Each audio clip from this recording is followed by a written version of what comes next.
I got a feeling that you got me covered too. I got you covered. I got you covered.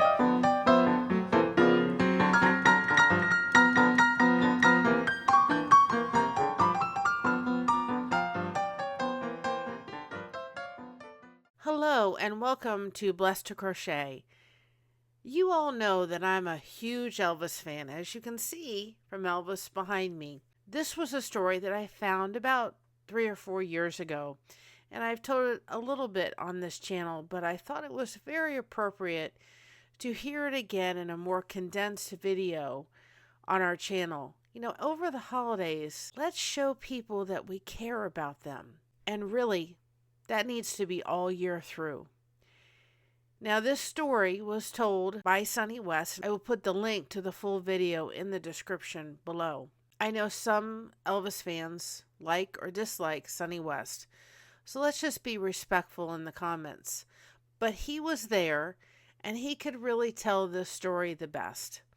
So I'm going to tell you a little history before he really tells you the really important part of this whole story. One of Elvis's bodyguards found an article in the local Memphis newspaper, and they, of course, showed it to Elvis.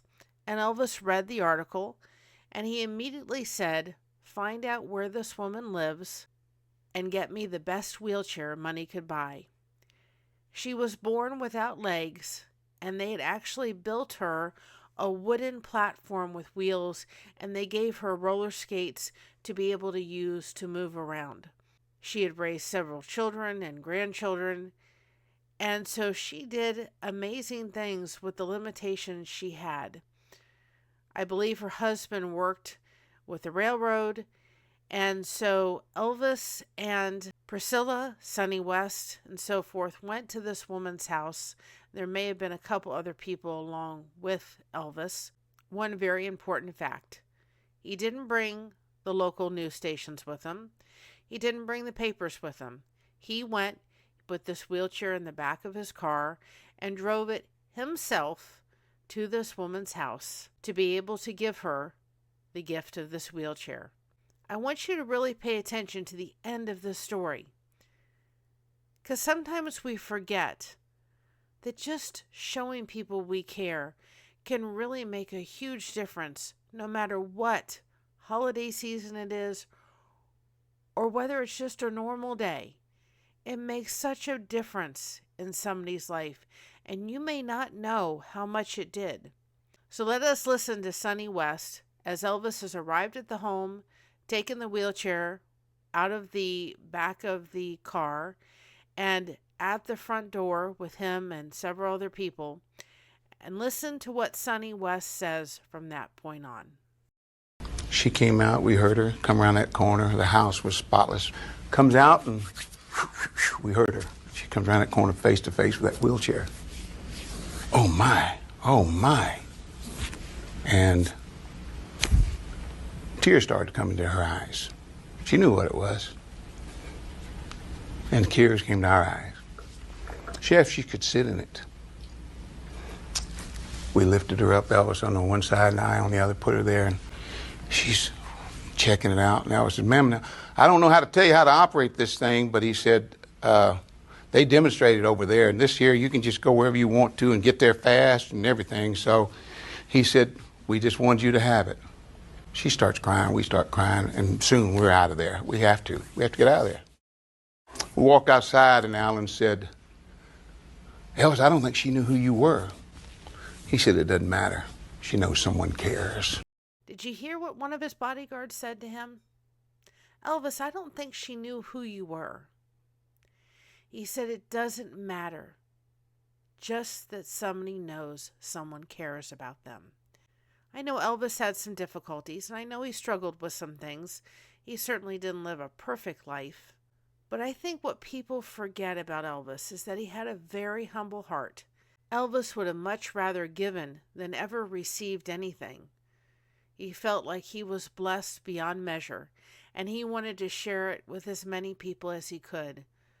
His family, his staff that became friends and family to him. perfect strangers. He wanted to pass on those blessings to as many people as he could. He also kept his ticket sales at every concert very low because he wanted his fans to come. He was giving all the time. So yes, Elvis was very good looking, and yes, he had a God-given voice for sure. But he never forgot where he grew up in Tupelo, Mississippi, and what it was like to be poor, and what he was blessed with by his fans that put him from that little house in Tupelo, Mississippi, to the mansion on the hill in Memphis, Tennessee, called Graceland. As we get into this last week of Christmas, a couple days more, remember to find ways each and every day to show the people that you love and the people that you meet, your friends, your community, your church family, that they matter, that someone cares about them. It doesn't have to be anything big. Bring someone a chicken, make a phone call, write a letter. Maybe if you're going through the cashier line, maybe ask them, can I buy you a candy bar? Give a smile when you go through the fast food line and say thank you so much and have a wonderful day. See, Elvis showed that woman someone cares, and she was beyond grateful. And knowing Elvis's generosity, I'm sure that he made sure that he gave a little bit of something extra to the husband before he left. What are you going to do this Christmas and all year through to show people that you care about them? Put it in the comments. Maybe you'll spark somebody to have an idea about doing something that they didn't think of doing.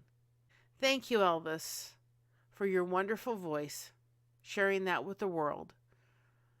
But more importantly than that, thank you for your humbleness that you showed very quietly, but a lot of, and a lot more than people realize, to pass your blessings that you received on to others. Elvis had a huge heart. And he also remembered one other thing. On this channel, we'll never call him the king of rock and roll.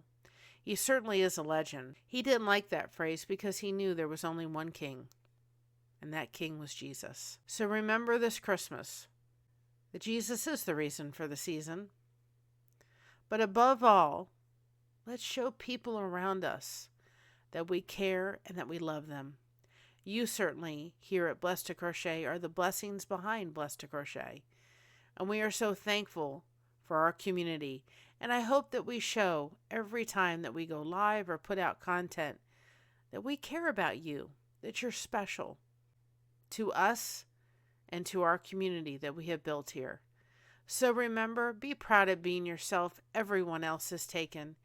Keep crocheting that connection. No crochet hook is required. We have you covered. Thank you so much for having us covered.